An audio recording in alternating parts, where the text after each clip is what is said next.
The night Daniel Brooks became the most dangerous name in the Blood Palace. He was not holding a sword, a spell, or a royal invitation. He was holding a mop. At 5:43 in the morning, beneath the old Whitmore Museum in downtown Boston, the grand hall of the Ashbourne Blood Court had gone so silent that Daniel could hear cleaning water drip from the end of his mop onto the black marble floor. One drop, then another. Each tiny sound echoed beneath vaulted ceilings of red glass and carved stone, through a room filled with hundreds of pale vampire nobles who had forgotten how to breathe centuries ago and still somehow looked offended by the air he was taking up. Daniel stood in the center of the hall in a gray janitor uniform with his name stitched crookedly over the chest pocket, white skin made paler by the crimson lights, brown hair damp with sweat from pushing a cleaning cart through 3 underground levels, and a face that had spent years learning how not to react when powerful people looked through him. But nobody was looking through him now. They were all looking at his left hand. In it rested the black crown of Queen Victoria Ashbourne, a piece of ancient metal so dark it seemed to drink the light around it, set with deep red stones that pulsed softly against his palm like a second heartbeat. Daniel had found it less than an hour earlier in a place no noble had bothered to check, because nobles did not kneel beside floor drains, did not scrub silver dust out of grout lines, and did not notice what disappeared beneath their polished shoes. Now that same crown glowed in the hand of a human janitor who was only supposed to clean after the ceremony, keep his head down, and leave before sunrise. At the far end of the hall, Queen Victoria stood on the first step below her throne. She was tall, pale white, and still as a statue carved from moonlight, with long black hair falling over a midnight cloak and crimson eyes fixed on Daniel with something too controlled to be surprise and too sharp to be fear. She had no crown on her head. That was the problem. That was the reason the court had gathered like wolves dressed for a funeral. Lord Alaric Graves, the silver-haired noble standing nearest the throne, broke the silence first. His voice was smooth, formal, and cold enough to turn every word into a locked door. That human did not return the crown, he said. He activated it. A murmur moved through the court. Then, one by one, the oldest vampires in Boston lowered themselves to their knees on the wet marble Daniel had just cleaned. He stared at them, his mop slipping from his right hand and striking the floor with a sound that made the entire hall flinch. He wanted to explain that there had been a mistake. He wanted to say he was just the night janitor, that he had a sick younger sister in Lowell, overdue rent, and no interest in whatever royal nightmare had swallowed his shift. But before he could speak, the crown lifted from his palm by itself, turned slowly in the red dawn light, and bowed toward him. Queen Victoria's eyes widened the smallest amount. Alaric went pale in a way even vampires should not. And from every side of the hall, the blood court spoke in one voice Daniel would never forget. Chosen consort. 1 hour before the crown bowed to him, Daniel Brooks had been pushing a yellow cleaning cart through a hallway where every footstep sounded like an apology. The public tours of the Whitmore Museum ended at 8 o'clock in the evening, when families, college students, and tourists with lobster roll receipts in their pockets were guided back up to the Boston streets above. After that, the old brick museum locked its front doors, dimmed its exhibit lights, and became what it had always been beneath the marble floors and colonial portraits, the outer shell of the Ashbourne Blood Palace. Daniel had signed 3 non-disclosure agreements, passed 4 background checks, and accepted a night wage that was just high enough to make him ignore every instinct telling him to quit. He was 32, white, tired, and ordinary in the way men become ordinary when bills arrive faster than hope. His younger sister Emily had been in and out of hospitals since the spring, and every envelope from the insurance company felt heavier than the last. So Daniel cleaned where he was told to clean. He kept his eyes down. He wore the gray uniform, with Brooks stitched over the pocket. He pushed his cart past velvet ropes, black stone arches, and guards whose pale faces never changed expression. The rules were simple. Do not speak unless spoken to. Do not touch anything marked with a crimson seal. Do not enter a royal corridor without a blue access tag. Never look directly into a noble's eyes for longer than 3 seconds. Most important of all, if a ceremony is taking place, become invisible. Daniel had become very good at invisible. He knew which marble floors streaked if the cleaning solution was too strong. He knew which staircases froze under the railings, even in July. He knew which vampires left silver dust on their shoes after meetings, and which ones dropped flower petals from court bouquets as if other people had been born to pick up beauty after it fell. That night, the palace felt different before anyone told him why. The crimson lamps along the service corridor burned lower than usual. The air smelled of candle smoke, old paper, and the sharp lemon cleaner Daniel had used on the East Gallery. Somewhere beyond the walls, bells rang 3 times, slow and deep, followed by a wave of whispering voices. Daniel stopped his cart beside a row of black statues and listened. 2 nobles swept past the end of the corridor, a man and a woman in formal dark clothing, both too elegant to notice the mop bucket beside them.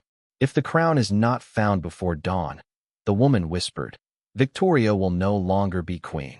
Daniel's hand tightened around the mop handle.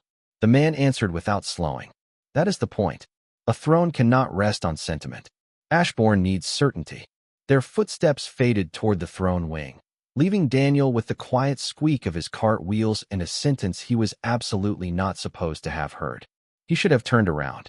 He should have stayed in the employee corridor, cleaned the staff restrooms, signed out at 6 o'clock, and taken the first train back toward Lowell. Instead, he looked through the open archway leading into the old royal passage.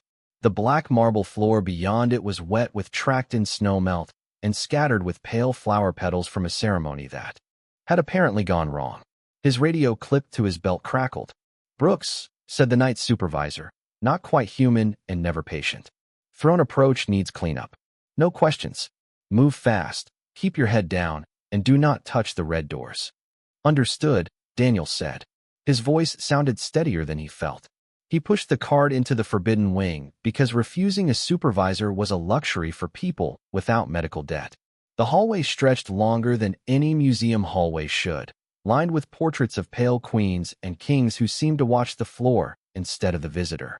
Daniel kept his gaze where it belonged, on the marble, on the watermarks, on the thin trail of silver grit that ran along the base of the wall. The grit bothered him. It did not scatter like dust. It curved, as if something had been dragged or hidden near the drainage channel beneath the old statue at the corner.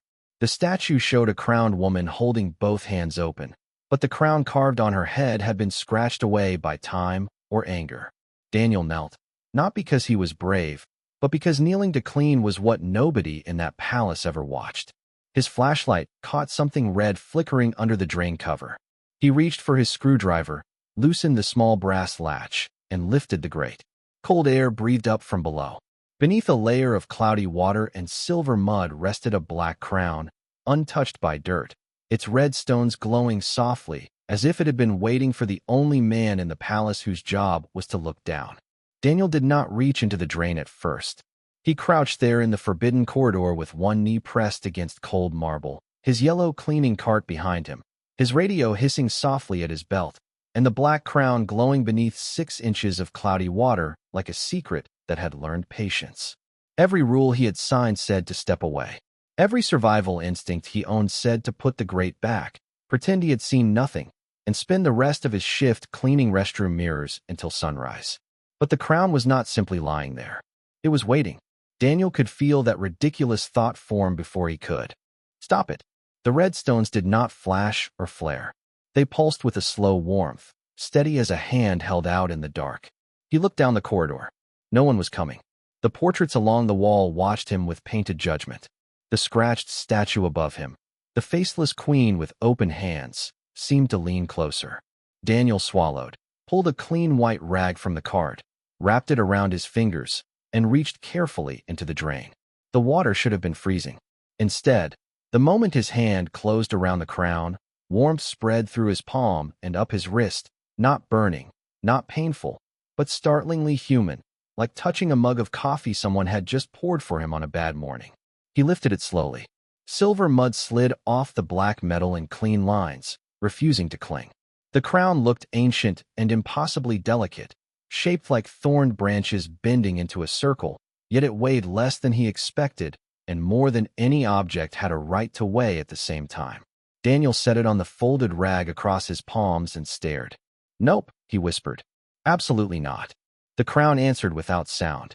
Not a voice in the hallway, not words in his ears, but a sentence pressed gently into the center of his thoughts, so clear that Daniel nearly dropped it. Return me to the one who was never allowed to ask. He stepped back so fast his shoulder hit the cleaning cart. A spray bottle tipped over and rolled in a slow circle, the plastic click, click, click echoing down the corridor like tiny footsteps. Daniel looked at the crown, then at the drain, then at the access door behind him. I am a janitor, he said under his breath, because sometimes naming the truth was the only defense he had.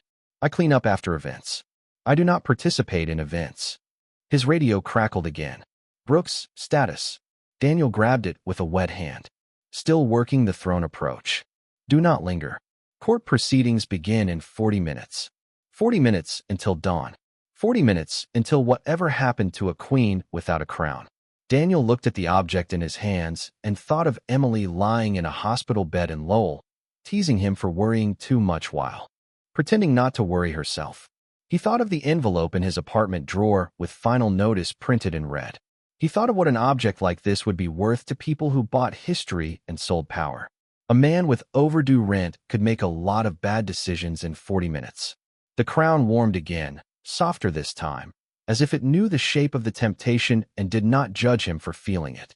That was what frightened Daniel most. It did not command. It did not threaten.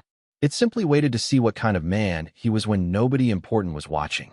He wrapped it fully in the white rag and tucked it carefully against his chest, under the gray jacket of his uniform. Then he put the drain cover back exactly as he had found it, wiped away the silver mud with a mop, and rolled his cart forward as if his heartbeat was not trying to climb out of his throat. The hallway opened into a balcony above the throne hall, and Daniel stopped in the shadow beside a red stone column. Below him, the court had gathered in full ceremony. Hundreds of vampire nobles stood in black and crimson, arranged by bloodline, rank, and 1,000 rules Daniel would never understand. At the center of it all stood Queen Victoria Ashbourne. She was pale white, tall, and motionless beneath the red glass ceiling, her long black hair falling over a midnight cloak embroidered with dark silver. Without the crown, she still looked more royal than anyone in the room. That made the empty space above her head feel less like absence and more like theft. Lord Alaric Graves stood a few steps below her, silver hair immaculate, formal coat perfect, his smile polite enough to hide a cage. The court requires certainty, he announced. A sovereign who cannot hold the blood crown cannot hold the blood palace. Daniel felt the wrapped crown grow warmer beneath his jacket. Victoria did not lower her eyes. The crown was lost, she said, calm as winter. My throne was not. The court murmured, and Alaric's smile sharpened. Daniel looked down at the marble floor he had cleaned, at the nobles who never looked at it, and understood something simple enough to be terrifying. Whoever had hidden the crown had counted on every powerful person searching high places, locked vaults, royal chambers, and sacred shelves. Nobody had counted on the man paid to scrub the drains. Then Alaric raised one gloved hand and ordered, seal every exit. Whoever holds the crown holds the future of this court. Daniel stood in the shadow with the future of the court wrapped in a janitor rag against his chest, and for the first time all night, being invisible felt like the most dangerous thing in the palace. Daniel had always believed there were two kinds of rooms in America. Rooms where people looked at you, and rooms where people looked past you. The Blood Palace throne hall was somehow both. From the balcony shadow, he watched Queen Victoria Ashbourne stand before a court that noticed every missing symbol on her body and ignored the woman inside it. She stood beneath the red glass ceiling with no crown, no visible ally, and no permission to appear tired. Her pale white face remained calm, her crimson eyes steady, her midnight cloak falling from her shoulders like a night sky sewn into fabric. Yet Daniel could see the space around her tightening. Not chains, not walls. Something worse. Procedure. Lord Alaric Graves moved down the throne steps with the measured elegance of a man performing concern for an audience. Your Majesty, he said, no one questions your history of service to this court. But a crown lost before dawn recognition creates uncertainty. And uncertainty is a luxury the Blood Palace cannot afford. Daniel's fingers closed around the wrapped crown beneath his uniform jacket. The metal warmed against the white rag, almost like a pulse answering a lie. Victoria looked at Alaric without blinking. You speak as though the crown walked away from me by choice. Objects do not walk, my queen. Alaric's smile stayed mild. They are guarded. They are kept. They are protected by those worthy of holding them. A few nobles lowered their eyes, not in shame, but in agreement carefully disguised as respect. Daniel felt his stomach tighten. He knew that kind of politeness. He had heard doctors use it when telling his sister a treatment was too expensive to continue without approval. He had heard landlords use it when pretending eviction was merely a scheduling matter. It was the language of people who wanted their cruelty to sound administrative. Victoria took one step forward. The court shifted with her, as if every bloodline in the room had drawn a line only she could cross. Say what you came to say, Alaric. The silver-haired noble bowed. If the blood crown is not restored before first dawn bell, the council must invoke temporary stewardship for the stability of the palace, for the protection of human agreements, for the continuity of Ashbourne rule. And who would hold this temporary stewardship? Victoria asked. The silence that followed was answer enough. Daniel looked around the hall. The nobles stood arranged like a painting of loyalty, but every face pointed toward Alaric. Victoria saw it too. Something in her eyes cooled, not with surprise, but confirmation. She had known she was surrounded. She had simply forced them to admit it in public. Daniel's radio crackled softly at his belt, and he snapped one hand over it too late. The sound was small, but in that vast hall it might as well have been a dropped tray. A guard near the balcony turned his head. Daniel backed into the column's shadow, heart hammering. Below, Alaric lifted a hand. Search the service levels. Search every corridor. No one leaves until the crown is found. The word service hit Daniel harder than it should have. Service levels meant people like him.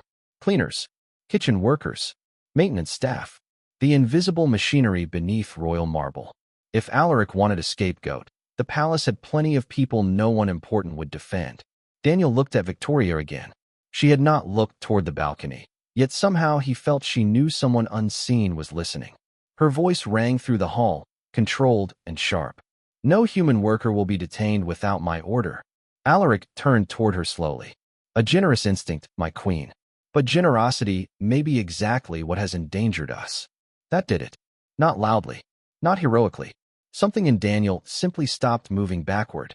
He had been told for months to keep his head down, but head down was how he had found the crown.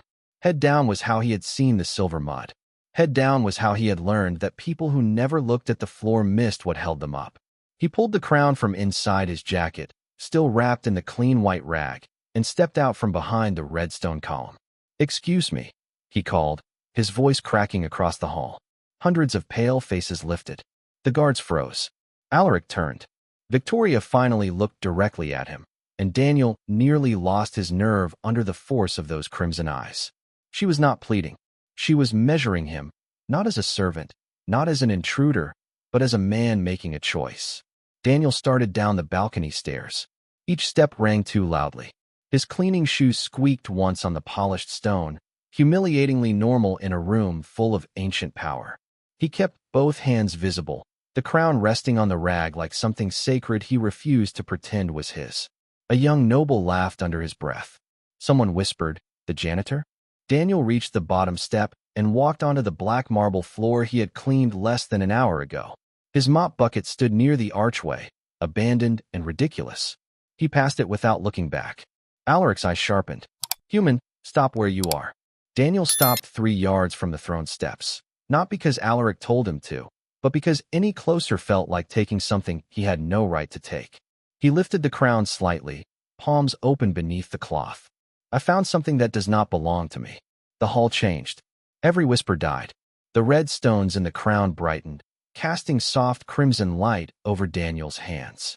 Victoria's gaze moved from the crown to his face, and for the first time, Daniel saw a crack in the queen's perfect stillness. Not weakness, recognition. Alaric stepped forward. "Give it to me." Daniel looked at him, then at Victoria, then at the crown that had warmed in his hands, and asked to be returned to the one who had never been allowed to ask. "No," Daniel said, surprised by how steady the word sounded. "It belongs to her." For a moment after Daniel said it, nobody in the throne hall seemed to understand that a janitor had refused a lord. The red glass ceiling held the last darkness before dawn. The black marble floor reflected every pale face, every formal coat, every silent guard, and Daniel Brooks standing in the middle of it all with wet cleaning shoes, a gray uniform, and the blood crown resting on a white rag in his hands. Lord Alaric Graves looked at him as if Daniel had spoken in the wrong language. "You do not understand what you are carrying," Alaric said. Daniel kept his eyes on Queen Victoria because looking at Alaric made the room feel smaller. "I understand it is not yours." A breathless murmur rolled through the court. Somewhere behind Daniel, his mop bucket clicked softly as the water settled. It was the most ordinary sound in the world, and somehow it gave him enough courage to take another step forward. 2 guards moved at once, but Victoria lifted one pale hand. They stopped before their boots fully left the floor. That single gesture reminded everyone in the room, including Daniel, that the queen without a crown was still the queen. Victoria's crimson eyes rested on the wrapped crown, then on Daniel's face. "What is your name?" she asked. Her voice was calm, but beneath it Daniel heard something carefully hidden, something that made him think of a person standing in a locked room and hearing a key turn from the other side. "Daniel Brooks, Your Majesty." He almost added night maintenance, then decided she already knew exactly what he looked like. Alaric stepped closer, the polished heel of his boot sounding against the marble. "Daniel Brooks, you have entered a sovereign proceeding carrying royal property. If you were wise, you would place the crown in my custody and kneel." Daniel glanced at the vampire nobles lining both sides of the hall. Some looked amused. Some looked insulted. A few looked frightened, which made him far more nervous than the insulted ones. He thought of his sister Emily, of hospital bracelets and vending machine dinners, of every person who had ever told him that being careful was the same as being safe. Then he thought of the crown whispering inside his head, not ordering, not promising, only asking to be returned to someone who had never been allowed to ask. "I am not here to keep it," Daniel said. "I am not here to sell it. I am not here to ask for anything. I found it somewhere it should not have been, and I am giving it back to the person it belongs to." He walked the last 3 yards to the throne steps. Every inch felt longer than the Green Line commute after midnight. The crown grew warmer with each step, and the red stones brightened until Daniel could see his own fingers glowing through the clean rag. Victoria did not reach for it at first. She looked at Daniel with a strange intensity, as if the simple act of handing something back had become more dangerous than stealing it. "Do you know what it means?" she asked softly. "To return a royal crown in front of the blood court?" Daniel swallowed. "No, ma'am." A few nobles made a sound at the word, offended by how human it was. Victoria's mouth barely moved, not a smile, but something close to surprise. "Then why do it?" Daniel looked down at the crown. Its dark metal had no mud left on it now. Not one spot. "Because if someone took something from my sister when she was too tired to fight for it, I would hope somebody in the room would stop pretending they did not see." The hall went quiet in a different way, not shocked, listening. Daniel lifted the crown higher, palms open, arms steady only because he refused to let them shake. "This belongs to you." Victoria extended both hands. The sleeves of her midnight cloak slid back just enough to reveal pale wrists marked with thin crimson lines of old royal sigils. The crown hovered an inch above the rag before her fingers touched it. Daniel let go, or tried to. The crown did not move to her. It remained suspended between them, spinning slowly in the air, its thorns unfolding into rings of red light. Daniel stepped back in alarm, but the light followed his wrist, circling at once like a bracelet made of dawn seen through blood-colored glass. The entire court reacted at once. Nobles drew in sharp breaths. Guards lowered their ceremonial staffs. Alaric's face lost its perfect calm. Victoria's eyes widened, and this time she did not hide it. "Daniel," she said, her voice low and urgent. "Step back." He did. The crown followed him half an inch, then stopped, floating exactly between the human janitor and the vampire queen. The rag slipped from Daniel's hands and landed on the wet marble. The red mark around his wrist pulsed once. Every lamp in the hall bowed its flame toward him. Alaric stared at the mark as if it had ruined something he had spent years building. "Impossible," he whispered. Victoria looked at the crown, then at Daniel, and the loneliness in her expression sharpened into understanding. The court began to kneel, not gracefully, not willingly, but because something older than pride had pressed them down. Daniel stood frozen as hundreds of immortal nobles lowered their heads around him. Then Alaric's voice cut through the hall like polished ice. "If he is consort," he said, "then he can command her." Daniel Brooks had never been called consort before, but he understood a trap when someone tried to make it sound like an honor. The red mark around his wrist glowed softly in the throne hall, a perfect circle shaped like thorned metal, while the black crown hovered between him and Queen Victoria Ashbourne, as if waiting to see who would lie first. The court remained on one knee, not because they respected him. Daniel could tell that much from the fury in their pale faces, but because the old law had pushed them there against centuries of pride. Lord Alaric Graves stood at the front with his head bowed just enough to obey and his eyes raised just enough to keep threatening. "If he is consort," Alaric repeated, louder now, letting the words travel through every bloodline gathered under the red glass ceiling. "Then the human may speak for the queen. He may protect her from scandal. He may command her to step aside until the court is stable again." Victoria's expression did not change, but the air around her sharpened. Daniel looked from Alaric to the crown, then to the nobles kneeling on the wet black marble he had cleaned less than an hour ago. "That is not what I said," Daniel said. Alaric smiled. "You do not need to understand royal law to benefit from it." "Funny," Daniel answered, his voice still nervous but no longer small. "People keep telling me what I do not understand right before asking me to do something that helps them." A few nobles lifted their eyes. Victoria's crimson gaze moved to Daniel, and he could not read everything in it, but he saw warning there. Not for herself, for him. Alaric straightened slowly, as much as the old law allowed. "The crown chose you because you returned it. That gives you standing. Use that standing wisely. Tell Her Majesty that withdrawal is dignity. Tell her the court will honor her rest. Tell her a human scandal can be avoided." Daniel looked at Victoria. She stood tall, pale white and motionless beneath the suspended crown, but the loneliness around her had become painfully visible to him now. Not weakness, not helplessness. The loneliness of someone surrounded by people who had memorized every rule except how to ask what she wanted. "Do you want to step aside?" Daniel asked her. The court stirred at the directness of it. One noble hissed under her breath. Another whispered something about human manners. Victoria did not look at them. She looked only at Daniel. "No," she said. The answer settled into the hall like a clean line drawn across dirty glass. Daniel nodded once. "Then I am not saying it." Alaric's eyes hardened. A consort who cannot guide is useless. Daniel glanced down at his wrist, at the glowing mark he had not asked for and did not know how to remove. "Maybe I was not chosen to guide her." "Then why were you chosen?" Alaric demanded. Before Daniel could answer, the crown turned in the air. Its red stones brightened, and a ring of light spread outward across the marble floor, touching the knees of every noble, the base of every column, the hem of Victoria's midnight cloak, and the toes of Daniel's cheap cleaning shoes. The palace itself seemed to inhale. From the crown came no voice this time, but a memory, not seen fully, not shouted, just felt by everyone close enough to the throne.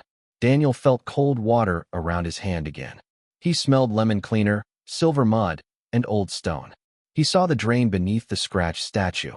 He saw the crown hidden low where no noble would lower their gaze. Then the memory vanished. A stunned silence followed. Victoria turned toward Alaric. The crown required an outside witness. Her voice grew colder. Someone beyond court bargain, beyond bloodline pressure, beyond the reach of old family debt. Archivist Marin, an elderly vampire woman in a gray veil who had stood silent near the second row, lifted her head. "The Queen speaks truly. The chosen consort bond is not command. It is recognition of an unbought witness." Alaric's jaw tightened. Convenient interpretation. Marin's gaze lowered to Daniel's wrist. Ancient interpretation. Daniel breathed out slowly. He was beginning to understand the shape of the thing around him. The crown had not married him to Victoria. It had not made her his.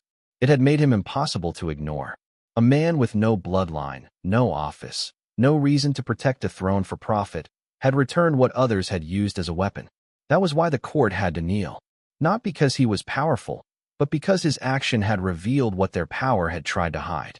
Alaric changed tactics so smoothly Daniel almost admired it. "Then let the witness answer a simple question. Did you steal the crown?" The accusation hit the hall hard. Nobles straightened where they knelt. eager for a cleaner story. A human thief. A manipulated queen. A bond born from crime. Daniel felt the temperature of the room tilt against him. His mouth went dry. No, can you prove it? Alaric asked. Daniel looked down at the floor. The black marble still held faint streaks near the service arch. Thin traces of silver mud the mop had not caught. On the floating crown, caught deep between two thorned ridges, was the same pale residue from the drain. He remembered the brass latch, the strange rune engraved beside it.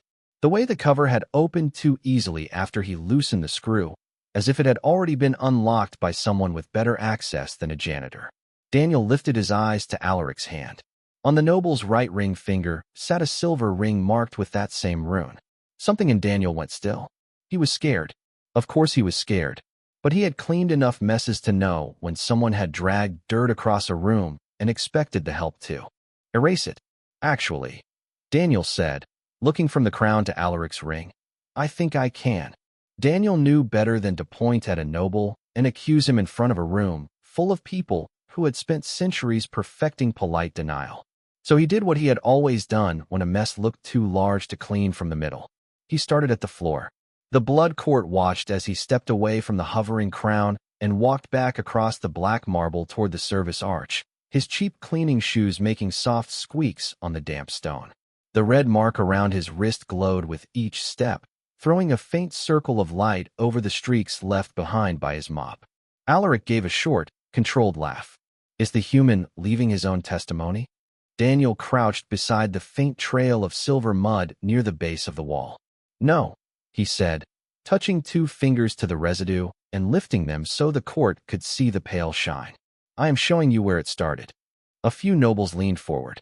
Most looked irritated that anything important might be happening below eye level. Daniel turned toward Archivist Marin.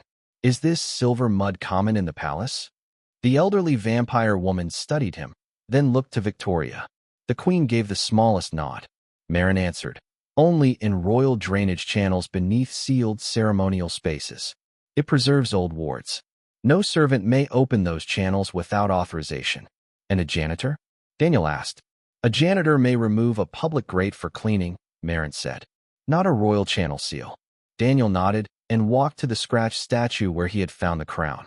The court followed in a slow wave. Victoria first, then Marin, then the nobles who could not decide whether curiosity was beneath them. Alaric remained near the throne for 2 seconds too long before joining them. Daniel noticed. He hoped others did too. The statue stood in the corridor just outside the hall, its carved queen holding out both open hands, the crown on her head scratched away. Daniel knelt beside the drain and pointed to the small brass latch. When I found it, this was already loose. Alaric's voice came from behind him, smooth and cold. Convenient. Daniel looked over his shoulder. That is the thing about floors. They do not care what is convenient. The line surprised a few nobles into silence.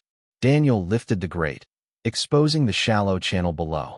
The cloudy water had settled, but the silver mud remained along one side, pressed into a narrow, curved mark where the crown had rested.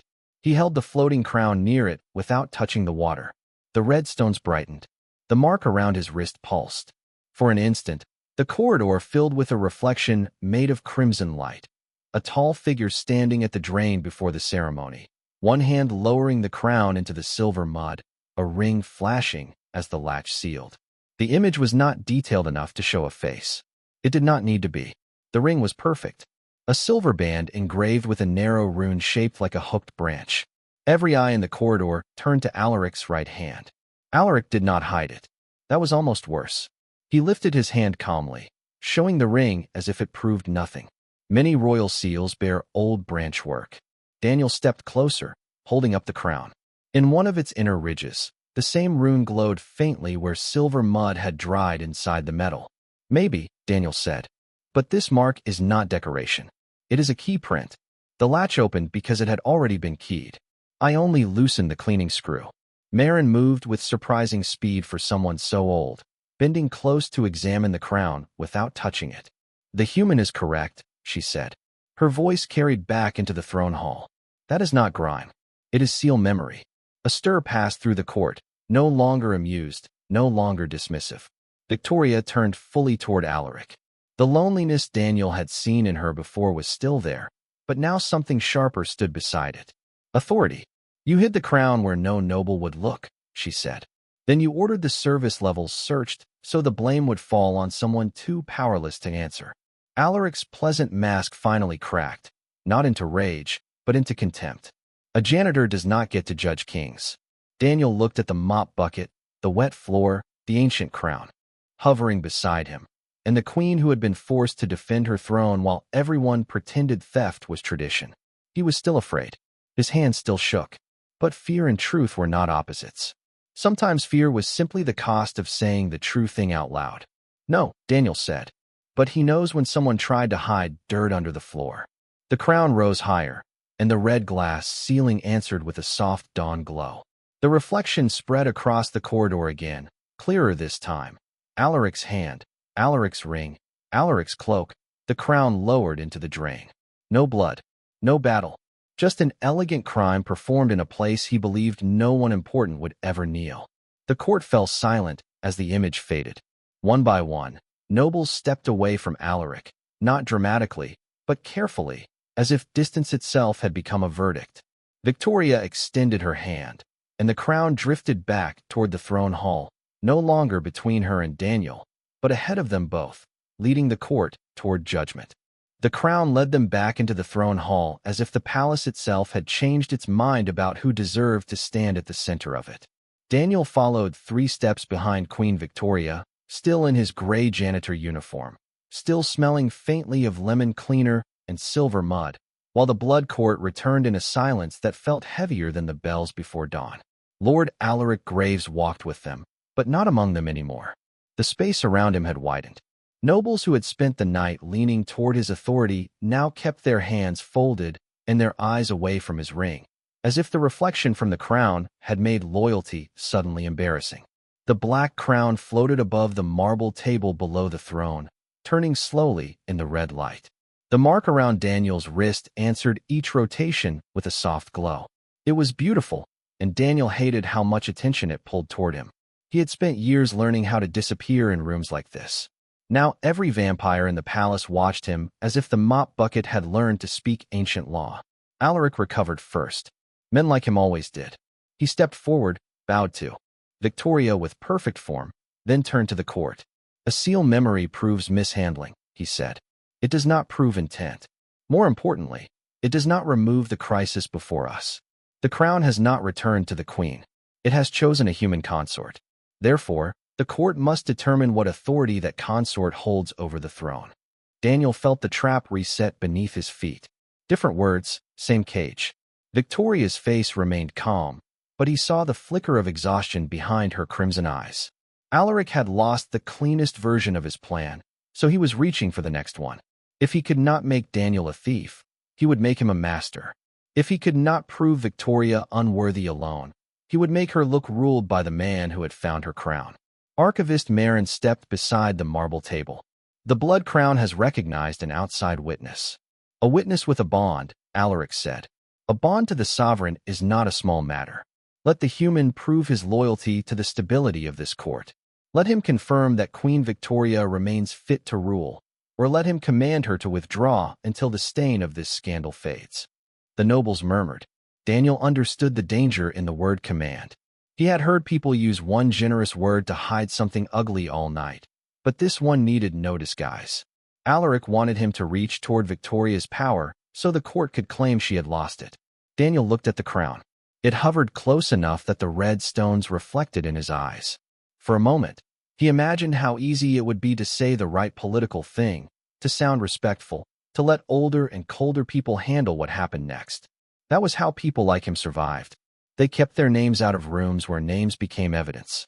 But then he saw Victoria standing on the first throne step, pale white and motionless under the dawn glass, surrounded by nobles waiting to see whether the man who returned her crown would now take the meaning of it from her.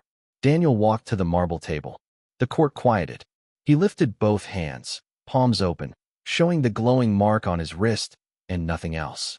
I need to make something clear, he said. His voice echoed upward, not polished, not royal, but steady enough. I did not come here with a claim. I did not return the crown so I could stand above anyone. I found it in a drain, wrapped it in a cleaning rag, and brought it back because it was not mine." Alaric's expression tightened. Humility is admirable, but irrelevant. "No," Daniel said, turning toward him. "It is the whole point." He looked back to the court. "You keep trying to decide what I can make her do. That tells me exactly what you think this bond is. But I am not here to give Queen Victoria permission to rule. I do not have that permission to give. I am not here to confirm she is fit, as if my opinion weighs more than her own crown. And I am definitely not here to command her to step away from something you try to steal from her." The red mark around his wrist brightened until the whole hall saw it. Daniel took one careful step away from the throne, away from the crown, away from any place that made him look like he owned the moment. "I returned what belonged to her. That is all. If your old law chose me, then let it choose the truth I actually brought with me. Her crown is hers. Her throne is hers. Her voice is hers. I am only the witness who saw someone try to hide that under the floor." The crown stopped spinning. For the first time since Daniel had lifted it from the drain, it moved without hesitation toward Victoria. No one spoke. No one breathed. Victoria stood perfectly still as the black crown rose before her, its thorned branches folding inward, its red stones warming from crimson to soft dawn gold. It lowered onto her head with the gentleness of something returning home. The mark around Daniel's wrist changed. The sharp circle softened into a thin line of light, no longer like a claim, but like an oath written around his skin. Archivist Marin lowered her head. "Witness consort," she said. "Not master, not owner, not ruler. The bond is complete." Across the hall, staffs lowered to the marble one by one. Nobles who had knelt to the crown now bowed to Victoria herself. Daniel looked at her, and she looked back with a kind of quiet gratitude that did not ask him for anything. Then Queen Victoria Ashbourne stepped down from the throne, crowned by her own right, and stood beside the human janitor who had refused to take even a shadow of it from her. For several long seconds after the crown settled on Queen Victoria Ashbourne's head, the Blood Palace seemed to remember what it had been built for. Not for councils, not for quiet theft disguised as tradition, not for noble families measuring power by how many invisible people they could step over. The red glass ceiling above the throne hall brightened with the first filtered light of dawn, and that light moved down the black pillars, across the wet marble, and into the crown itself until every crimson stone shone with a calm gold fire. Daniel Brooks stood beside the throne steps with his mop bucket still visible near the service arch, the mark around his wrist glowing softly like a promise written in light. He expected the court to shout, object, argue, anything. Instead, the oldest vampires in Boston lowered their ceremonial staffs to the floor, one after another, in a slow wave of public surrender. Archivist Marin stepped forward and opened an ancient black ledger that had appeared on the marble table as the crown completed its return. Her voice was thin, but it carried to every corner of the hall. "The blood crown has judged the matter. Daniel Brooks is not master of the sovereign, not owner of her crown, not claimant to her throne. He is witness consort, chosen because he returned stolen authority without bargain, demand, or fear of losing advantage. The bond is not command. It is testimony. So long as he bears the mark, no court may pretend the Queen's voice was absent while he stands to say he heard it." The explanation settled over Daniel with strange relief. The mark did not make Victoria his. It did not make him royal. It made him harder to erase. That was all the crown had needed from him. A person outside the bloodlines. A man with nothing to gain from palace politics. Someone who had looked down, found what powerful people had hidden, and brought it back without trying to take a piece of it. Lord Alaric Graves stood below the throne, still. Elegant, still pale, but now surrounded by silence that no longer belonged to him. Victoria turned to face him fully, and Daniel watched the entire court shift with her.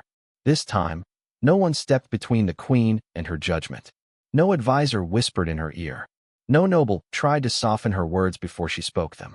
"Alaric Graves," she said, her crown casting gold-red light across her pale face. "You hid the blood crown in a sealed royal channel, attempted to force Dawn's stewardship, accused an innocent human worker of theft, and tried to twist the consort bond into a leash for your queen. You mistook silence for weakness, service for invisibility, and law for a tool that would only fit your hand. Alaric bowed, but the movement had lost its power. I acted for stability. Victoria's eyes did not leave him. You acted because you believed a throne was easier to control than a woman wearing it. The words struck the hall harder than any raised weapon could have. Several nobles lowered their eyes. Others stepped farther away from Alaric, quietly withdrawing the last shelter of shared guilt. Victoria lifted one hand. By witness of the crown and by acknowledgement of the court, House Graves is removed from Dawn's stewardship, stripped of council vote, and barred from royal succession petitions for 100 years. You will leave the inner palace before the next bell, and every seal you placed on human service records will be reviewed by Archivist Marin. No one applauded. No one needed to. The public silence was complete. Alaric's defeat was not dramatic. It was administrative, final, and humiliating in the exact language he had tried to use against her. Two court officials approached and guided him away through the side arch. He did not resist, because resisting would have made him look smaller than he already felt. When he was gone, Victoria turned not to the nobles, but to Daniel. That choice alone sent a visible shock through the hall. Queens did not address janitors before councils. Not in the old order. Victoria reached for the white cleaning rag that had carried her crown and lifted it from the marble where it had fallen. She held it beside the royal cloak at her wrist, clean cloth marked with silver mud, a piece of service raised into ceremony. Daniel Brooks, she said, loud enough for every worker hidden in every corridor to hear through the palace intercoms that had quietly awakened. You found what my court refused to see. You returned what you could have sold, hidden, or used. You stood before people who outranked you in every language of this palace and still said the simplest true thing. It was not yours. Daniel's throat tightened. He had been thanked before, usually by tired museum managers who needed him to cover another shift. This was different. This made every night of being unseen feel suddenly visible. Victoria stepped closer, stopping at a respectful distance. The bond is complete, but it is not a chain. I release you from service to the Blood Crown. You may leave this palace, return to your sister, and no vampire under my rule will follow, threaten, or burden you. Your medical debts will be paid from the restitution fund taken from House Graves, not as purchase, but as damages owed to every human worker placed at risk by his accusation. You are free. The word free moved through Daniel more deeply than Chosen had. He saw his apartment, the train ride to Lowell, Emily laughing weakly while pretending not to be scared, the ordinary life he had nearly lost before sunrise. He could take the money, walk out, and spend the rest of his life trying to explain why red light sometimes circled his wrist in dreams. Victoria gave him that option in front of everyone. That was why he could trust the choice. Daniel looked at the gathered nobles, then at the service arch where two human cleaners stood frozen beside their cart, eyes wide, waiting to see whether one of their own would disappear back into the floor. He looked at Victoria, crowned now, no longer alone inside a room full of people. I will go see my sister, he said. But after that, I will come back. A murmur spread across the hall. Daniel lifted his marked wrist. Not because the crown owns me. Not because I know how to be royal. I do not. I am coming back because someone should keep looking at the places nobody important wants to look. Victoria's expression softened, not into dependence, but into respect. Then by my first decree restored under the Blood Crown, every human worker in this palace is named protected staff under royal law. No servant, cleaner, driver, nurse, clerk, or contractor will be detained, accused, or erased without direct crown review. Daniel Brooks will serve, by his own choice, as witness consort and oath-bearer for the lower halls. The shock finally broke into motion. Not rebellion. Recognition. Guards lowered their staffs. Nobles bowed first to Victoria, then, stiffly and unwillingly in some cases, to Daniel. Behind the service arch, the two cleaners slowly bowed too, but Victoria raised a hand toward them. Not to the floor, she said. Stand. They did. Daniel stood beside the vampire queen under the soft dawn glass, still in his gray uniform, crown light reflecting off the wet marble he had cleaned, while the entire Blood Palace learned that the man who looked down had changed the law for everyone beneath the throne.